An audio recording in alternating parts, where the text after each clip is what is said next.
Hello everyone, I'm Esther Sharon. In this video, we are going to see about the wrist instability and the muscles of wrist complex. Wrist instability, dorsal intercalated segment instability. The scapholunate ligament injury removes the stabilization of scaphoid and lunate. Scaphoid collapse into flexion. Lunate and trigeminum collapse into extension. And the distal carpal bones goes for flexion. The zigzag pattern of all three segments, that is, scaphoid, lunate, and distal carpal row, is seen in the dorsal intercalated segment instability. The contact pressure between radius and scaphoid increases because the contact occurs over a smaller area.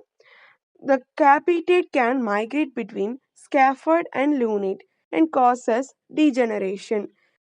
The progressive degenerative problem from an untreated dorsal intercalated segmental instability is known as scapholunate advanced collapse wrist. Volar intercalated segmental instability. If lunotrigeminal ligament gets injured, the lunate and scaphoid fall into flexion, and the trigeminum is unable to join with lunate. So, the trigeminum and distal carpal bones goes for extension. This ulnar perilunate instability is known as volar intercalated segmental instability. This picture shows the volar and dorsal intercalated segmental instability of the wrist. Now let's see about the muscles of wrist complex. The primary role of the muscles of wrist complex is to provide stability, length tension relationship, and force. Volar wrist muscles. At the wrist level, all the volar muscles passes beneath the flexor retinaculum, flexor carpi radialis. Primary action is flexion of the wrist. It works with extensor carpi radialis longus and creates radial deviation. Flexor carpi ulnaris. Primary action is flexion of wrist. It envelopes the pisiform, which increases the momentum. The tendon is placed away from the axis that increases the force and the movement of the ulnar deviation. It is the functional relevance during activities with high ulnar deviation. Flexor digitorum profundus. It is flexors of fingers. It is a longer, deeper muscle, crosses more joints, so it produces active insufficiency. Flexor digitorum superficialis, flexors of fingers, but more of wrist flexors. It is a multi joint muscle. It shows varied activity in wrist radial ulnar deviation.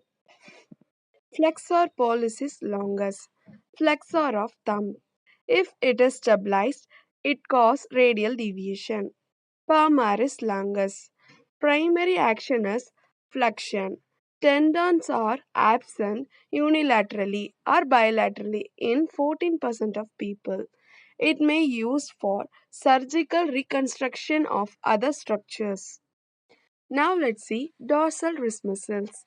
The primary muscles are extensor carpi radialis longus, extensor radialis brevis, extensor carpi ulnaris. The secondary muscles are extensor digitorum communis, extensor indicis proprius, extensor digiti minimi, extensor pollicis longus, extensor pollicis brevis, adductor pollicis longus.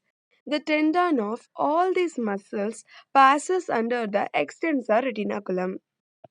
Extensor carpi radialis brevis. It is thick and located at center. It is active during all grasp and release hand activities except in supination. Extensor carpi radialis longus. It has higher activity with radial deviation or support against ulnar deviation or forceful finger flexion. Extensor carpi ulnaris. It provides stability to wrist flexion. It is less efficient with pronation due to the reduced momentum. Secondary muscles. Extensor digiti minimi and extensor indicis proprius muscles inserted into the tendon of extensor digitorum communis muscle and forms finger extensors. When extensor digitorum communis activity is high, the extensor corpi radialis brevis activity is slightly low. Abductor pollicis longus and extensor pollicis brevis can do radial deviation at rest. The primary action at thumb works with extensor carpi ulnaris to create movement at thumb without any wrist movement. Thank you.